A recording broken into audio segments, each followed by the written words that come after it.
Hello and welcome to this month's Posturite webinar. I'm Paul Arnold, Marketing Manager here at Posturite, and today I'm joined by David Kirtley, our Resident Seating Consultant. David has been with us at Posturite for over 15 years now and brings a wealth of experience and in-depth knowledge. He works closely with our suppliers and manufacturers as well as senior managers and directors and consultants, and is perfectly placed to support clients through the important chair selection process. I'll pass you over now to David to talk about today's topic, invest in seating. So over to you, David. Great, thanks, Paul. Well, welcome everyone, and thanks for taking time out of your day to come and join us today. So I'm going to talk about sort of investment in seating, and really, I guess, what our perspective is on the subject area. It's going to be relatively straightforward in some places, but it's really just to give you an insight of our views on certain things. But I think to start off with, then, it is confusing. You know, that's just a selection of the chairs that we provide. What we want to do is try and make the process as simple as possible. So this presentation will take around 20 to 25 minutes and take you through the things to look for in a supplier and a product. And at the end, there'll be a couple of minutes how we may be able to help you in selecting the right chair. If you've got any questions along the way, then please sort of feel free to ask in the normal way. If we don't get an opportunity to answer them at the end, then we will do it via email, you know, over the next day or so. So, in putting this presentation together, I consulted a number of our key clients and sort of spoke to them, you know, what's the most important things for you? Also called upon our experience of some of our senior managers and directors. So hopefully you'll find this presentation beneficial. And as I said, if you've got any questions, then ask them in the usual way. I'm probably going to use a few different terms for the same thing throughout this presentation. So task seating, task chairs, office chairs, contract seating. I basically mean chairs that are bought for your business in bulk, irrespective of where they are to be used. Okay, so let's get going. So we'll look at a number of factors that need to be considered from choosing the right supplier and product. I'll take you through some of the basic adjustments and then compare some of the mechanisms on the market as well. And lastly, we just look at an effective process of selecting the right chair for your organisation from our perspective. And I think it's important to note that what you look for from your suppliers, we probably look for in our suppliers. So it's that some of the factors are very, very similar indeed. So let's begin. First of all, we want to establish the stability of the supplier. What's their financial history? So while nothing is guaranteed, we can safeguard ourselves to an extent by doing the right sort of credit checks. I suppose the last thing you want is your supplier going bust shortly after you've established a relationship with them. So while I said you can't guarantee the future, what we can do is try and offer a bit of stability there. And what about experience? What are they known for? And what is their specialist area? Do they have case studies to back up the work they're proposing? And often different organisations have different motivations and drivers. So an architect or designer, for example, may have a different driver than a workplace ergonomics company, who have different motivations to a stationery company supplying furniture. So every one of them is different. I suppose what you really want to identify very early on in the overall process is the company you're about to engage with suitable for the business needs? Okay, if you can answer yes, then that's a big first step. Often, what we found to be a successful process is actually taking the chairs out of the overall tender process. And I suppose from our perspective, with the chair being such an important work tool, it would make sense to work with a company that specialises in this area. Part of the process will inevitably involve scrutinising and analysing the levels of service from that particular supplier, not just before and during the sales process. That's relatively easy. That's an opportunity for companies to show off. But what is their after-sales service like? Are they able to put a service level agreement in place for you? Okay, and better still, can their supplier provide you with any endorsements from their clients or put you in touch with them? The after-sales service is as important, if not more so, than at any other stage. The next question you might want to ask is the supplier independent? And this, in our opinion, is incredibly important. One of the pitfalls of working with directly with manufacturers is that you only have access to their products and nothing else. What if their products weren't suitable for your business needs? If you go into a BMW dealer, they're not going to sell you a Ford car. Some suppliers might be committed or tied in with only one or two manufacturers, so again, this can limit your options, so it's worth checking. We believe that it's really, really important that your supplier is independent, and as a result, will give you an impartial advice on their product range across a number of different manufacturers. And the chances are you're more likely to get the right product for your organisation rather than be limited to one or two from that manufacturer's range. So independence is very important. And I think on this note, something I saw the other day, there's always someone who will do the job cheaper. So make sure the services and the products are like for like and you aren't comparing apples with oranges. So I guess you've gone some way to working out the supplier is suitable for your business. So let's start looking at the product. First and foremost, is the product compliant? Does it have the correct certification? Does it meet the regulations for the given environment? And this might change depending where the products are to be used. For example, chairs in a 24-hour environment need to be certified as such. What is the chair's weight limit? And is this suitable for the environment it's being used? Okay, a good standard of chair has a weight limit of 150 kilos or 23.5 stone. So it's worth checking, is this often less on some of the cheaper chairs? And it's my belief that a weight limit on a chair is a good indication of the overall quality of the product. Cheaper chairs, cheaper mechanism, cheaper components only have a limited weight limit. So I think the weight limit has an important part to play. And obviously you get into this more specialist bariatric level of seating. So this generally goes beyond the 150 kilos, 23.5 stone. So there may need to be some consideration for that for a number of limited employees. So making sure that the product is suitable for the specific environments, and there are so many things to consider. Often standard office chairs are relatively simple to specify, but other environments might have different requirements. So things like, what's the work surface and what type of floor is it being used upon?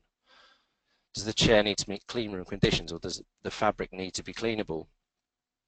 Security and control room chairs often need to be a lot more robust than those used in a normal office environment.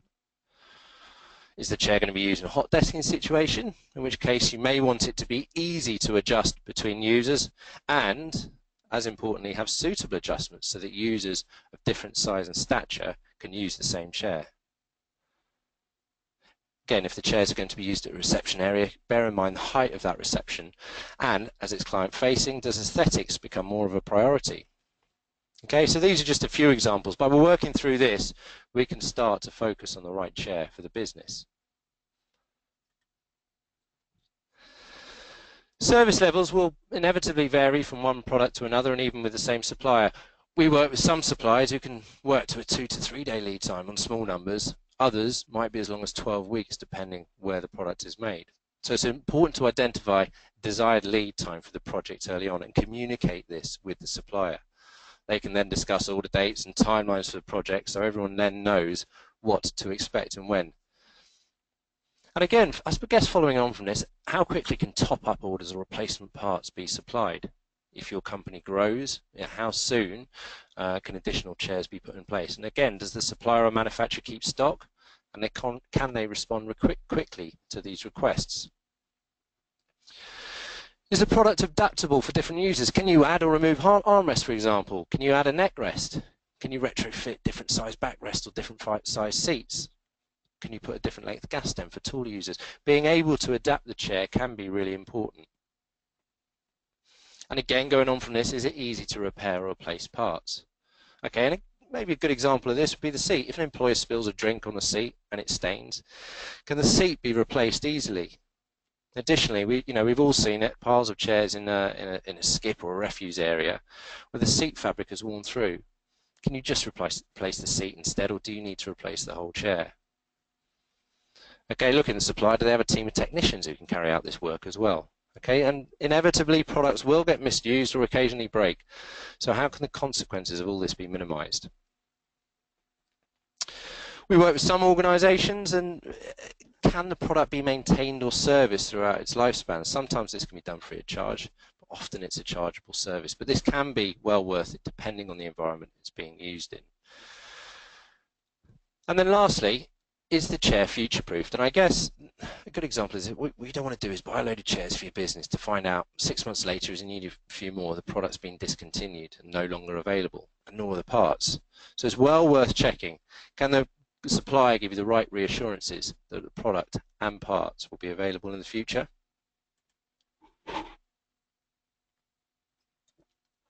And then moving on, in our opinion, the best indication of the quality of a chair is the warranty. And put simply, the longer the warranty, the greater the confidence the manufacturer has in the product lasting.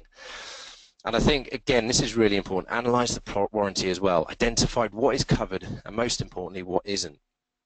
Often companies, manufacturers, suppliers have a headline-grabbing long warranty, but then when it's broken down, some parts are only covered for 2 or 3 years, or the mesh is only there for a few years, or the gas stem isn't covered under warranty, or the moving parts have different warranty lifetimes as well. So it's definitely worth checking all of this. And the environmental credentials of a chair can be significant to some companies more than others. And again, as with the warranty, it's worth analysing. Okay, is the chair made of recycled materials, and what percentage is recyclable? This is really basic measure and is the absolute minimum. But looking further in depth, you may be able to get the carbon footprint of a chair. Again, check to see at what point the carbon footprint is measured from. Is it from source? Is it just from the factory to the client? So make sure you're comparing the same data when you're looking at this. But I think one of the most significant factors which affects the environmental value of a chair is its durability. If it lasts longer, then it's going to be better for the environment.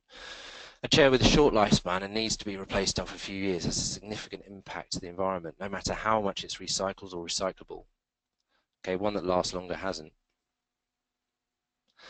Okay, some manufacturers will be able to provide more environmental data on the product, and this can include the expected lifespan of the chair.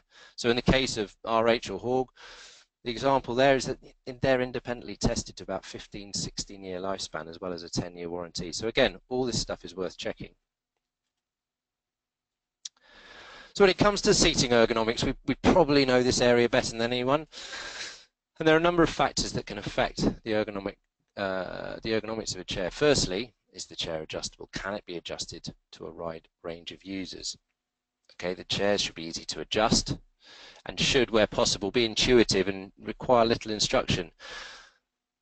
This can help to determine if the chair is suitable for your employees, but it's the type of adjustment that also matters, which we're going to touch on now. We believe that the chair should have some sort of movement mechanisms. Not all mechanisms are the same, and we're going to touch on that later. And good ergonomics can support the productivity of the user and the organisation as a whole. And this is obvious but often overlooked. And in turn can reduce work absence, contributing to the overall profitability of a company. So good ergonomics is essential. Now we come to the function of the chair and the adjustment. What I will do is go quite quickly through this. You'll find a useful resource on our website on chair adjustments, and I'll send the link later on. I'll go through what we think are the more important ones in a bit more detail, and also clarify the differences between some of the mechanisms. Some of this is going to be really basic to some of you, but again, you might want to go to our website for a bit more information. And again, as I said, I'll email a link to everyone after this. Seat height. It's some really basic stuff. Allows you to adjust the chair so the feet are firmly on the floor. Okay, it's probably the most obvious of adjustments, but make sure it's suitable for the height of the work surface. Also bear in mind that the average height of a desk has increased over the years, as is the average height of the person. So the standard used to be 71, 72 centimeters, but for some manufacturers this is now more like 73 or 74. Okay, worth considering a slightly taller gas stem than the norm. It's very rare that you need a shorter gas stem, but in our experience it's quite common to need a taller one. I guess in an ideal world, height adjustable desks should be in place, allowing you to adjust the height of the desk to the user's requirements as well as the chair. So again, some really basic stuff here, but stuff that needs to be considered. There are two ways to adjust your backrest. Okay, if you don't count additional lumbar support, which we'll touch on later. Okay, the first and most important is the backrest height adjustment. What we wanted to do is ensure that the lumbar support on the backrest fits into the lumbar curve of your back. Okay, pretty simple really. And this is done in a number of different ways, either by a push button mechanism, okay, which is the preferred one, a ratchet mechanism, Again, some are better than others, but they click into place, or at the worst, screw tension, which you'll see it's probably at the bottom end of the market. So I suppose in that order, push button, then ratchet, then screw tension. Okay, and as for the back angle, even some of the very best chairs on the market don't have independent back angle adjustment. So this isn't quite as important. But reclining the backrest too far away can take the support away from the back and can increase strain elsewhere, such as the neck or the shoulders if you're doing desk work. Having some adjustment here is not always necessary. And seat depth adjustment, in my eyes, this is one of the most important features of the chair. I guess with the average employee working, I guess ranges from say 5 foot up to 6'4". You're probably going to have 90–95% of your employees fit within those ranges. So having a seat depth that adjusts is paramount. Okay, too short, you can increase pressure on the back of the legs, and too long for shorter users may mean that they can't actually sit back in the chair, as the front edge of the chair impacts on the back of the knee. Again, some really basic stuff. We recommend about 3 or 4 fingers between the back of the knee and the front edge of the seat. And obviously, within reason, the greater seat depth the chair can offer, the better. Okay, so starts getting a little bit more technical now. Forward seat tilt is generally a good thing. Okay, so by allowing the knees to be slightly lower than the hips, helps the pelvis to rotate forwards, and this in turn promotes a better inward curve in the lumbar spine, and posture is improved. And we'll show this a little bit more on the next slide. Okay, an extreme example of this might be a kneeling chair or saddle chair where the knees are drastically lower than the hips. Okay, what this really does is open up the hip angle and allow for a better posture. It's a lot easier to adopt a better posture in these types of chairs. Okay, and just a word of caution here. There are some chairs on the market, I'm seeing this more and more, that the neutral position, as in the bottom 2 images there, is actually in a recline position. I don't think this is a good thing. What it means that to sit forward to work at the desk, you have to close the hip angle even more, i.e. bend over even more to get to the work surface. Okay, this can has a number of effects, but horizontal or forward tilt has to be the neutral position in our opinion.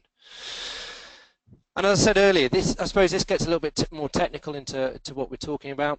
So this diagram shows the difference between an anterior pelvic tilt on the left and a backward pelvic tilt on the right. Okay, so even with 6 degrees forward tilt on the left, you can see the effect that this has on the spine and the pelvis. So you can see why we advocate a forward tilt as much as possible. Okay, it's also really important to note at this point, I'm not saying that a chair will address everyone's postural problems. It can help, but learning to adopt a good posture is a habit and can require a degree of education and training, even with the best chairs.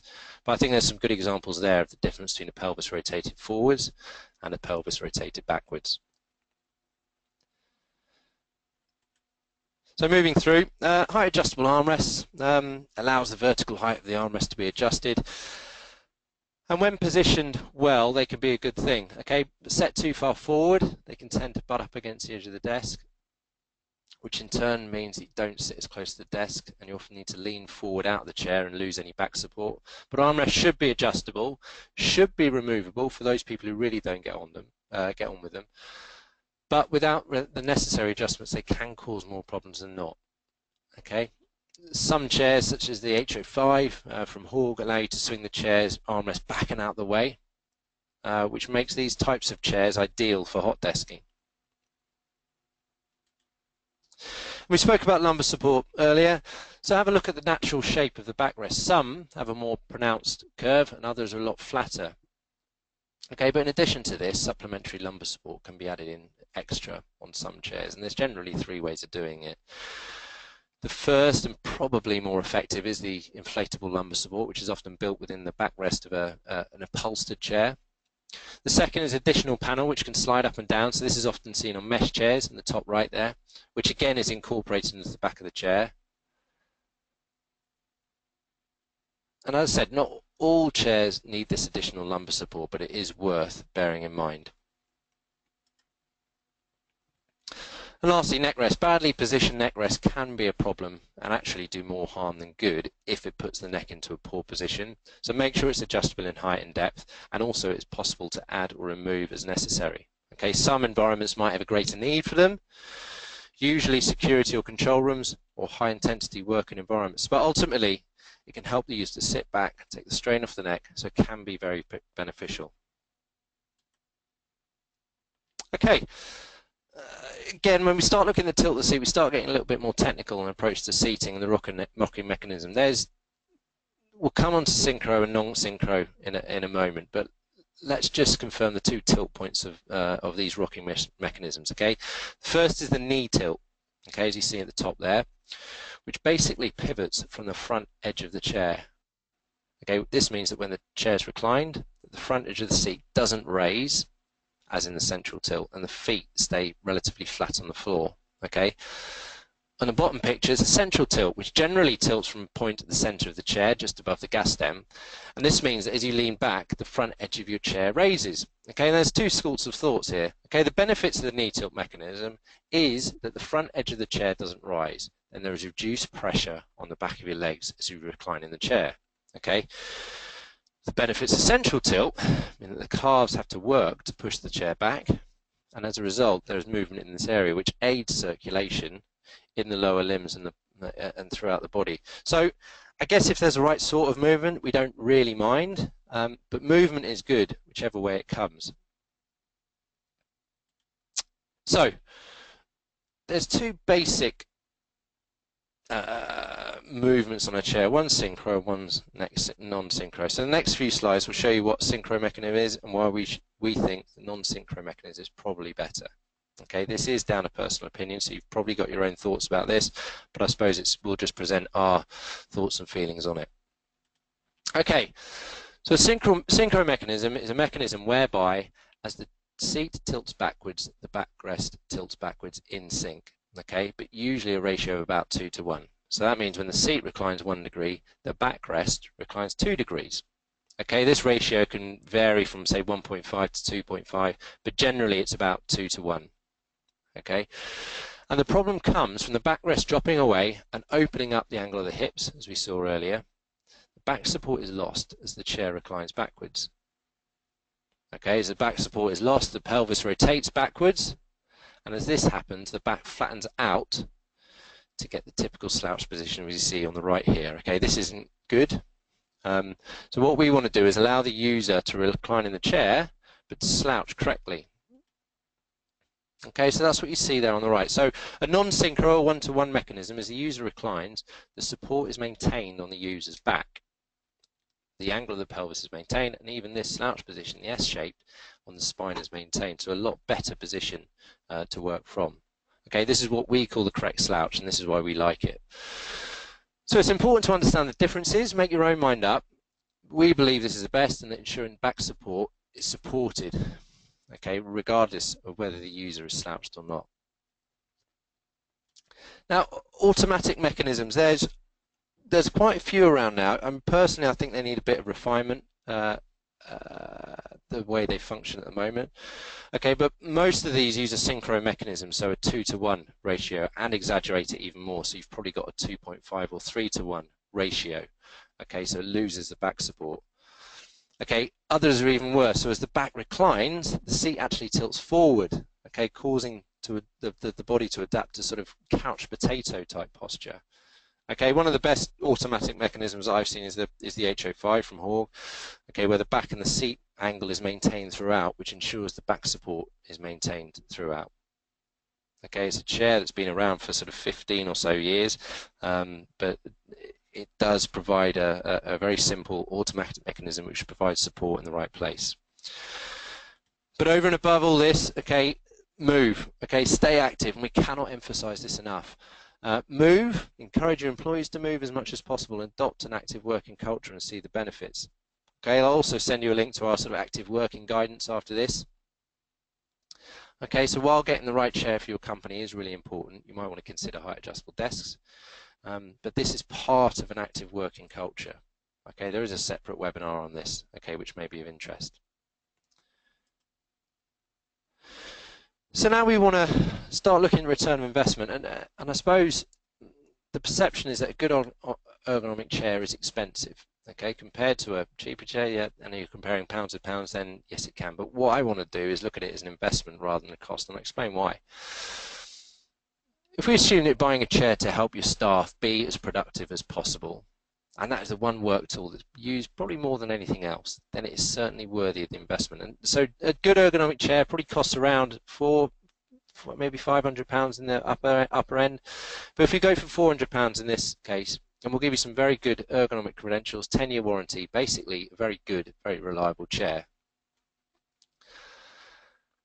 And even as a minimum, we assume that this just lasts 10 years, then that's £40 a year, or broken down by the day is 16p a day, or 1 minute of extra work based on someone earning £20,000 a year. Okay, so any chair that helps someone do more than 1 minute work a day pays for itself, and I'd be happy to bet that a good chair compared to a poor chair can increase your productivity by a lot more than just 1 minute a day. Okay, start taking into account work absence as well. This can have a real significant effect. You know your organisation. What else has such a significant effect on your productivity that costs as little as 16p a day? Okay, so rather than look at it as a cost, invest in your chairs. It's worth it. It can have a significant effect on companies' productivities and profitability. And buying cheap chairs is a false economy, not just in terms of productivity, in terms of increase in work absence, but also the rate at which you need to replace them. Okay, so just be aware of that as much as possible. So just touching on, I suppose, where we're at, how this is significant for us. We're the largest independent supplier of office seating in the UK. Okay. Again, I'll send a document or a link to this so you can have a look at it in your own time. But the process, and we've done this over a number of years, we think the best process is really initial meeting.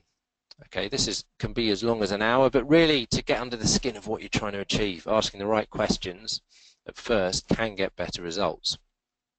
Okay, following that meeting, we go away and present a range of chairs to you, usually about 5 or so, along with guide prices, and then following from this, we try and trim it down to 2 or 3 chairs to trial. Okay, more on this in a moment. And as I mentioned earlier, the user trials are really important. At the very minimum, you'll get 1 chair of each model to try, depending on the size of the project, maybe more. We can help you get feedback and offer effective feedback and data collection on the base of the chair trials. Okay, so once the chair is selected, we can then work with you to provide the perfect installation at a time and date of your choice, followed by the one-to-one instruction.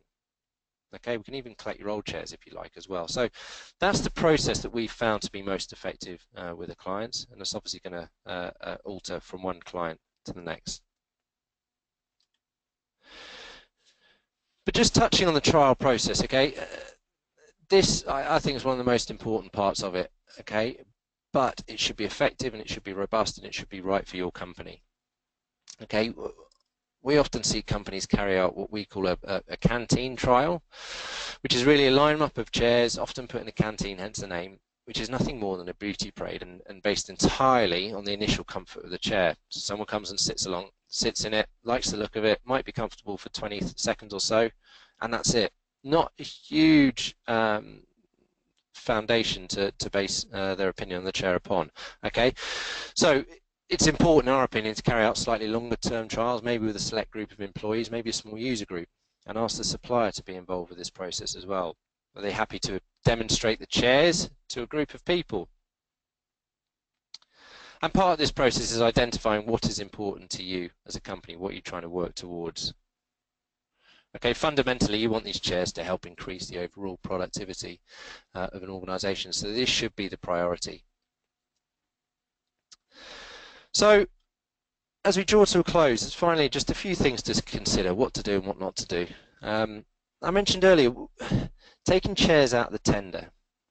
Okay, this can be a really effective way of doing it. I'm not saying fit-out design companies, architects aren't good at chairs. I'm not just saying there might be people who do it slightly better. Okay, so taking it out of the tender and making sure you've got the right people working on the right parts of the project. Okay, the trial process should be effective, and I mentioned that earlier. And make sure you compare similar products and services. There's always someone who can do it a bit cheaper, but is that what you really want? And in terms of financing, consider it as a long-term investment and not a cost. I might consider leasing to help with this. Okay, it's important to ask for case studies and references, even if it's similar organisations or similar products to the ones you're looking at. Okay, and what not to do? The canteen trial, I don't think that works effectively. I don't think getting the cheapest option is the best for the business as well. And don't prioritize looks above function, because this is it's a work tool. It's used more than anything else, within reason, than anything else in your organization. It's important that you get this right.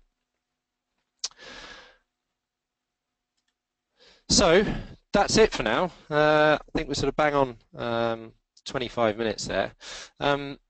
If you've got any questions, then please ask it in the same in the normal way. We've got some time over the next couple of days, and we'll probably send something out tomorrow afternoon on this. But thanks very much for your time.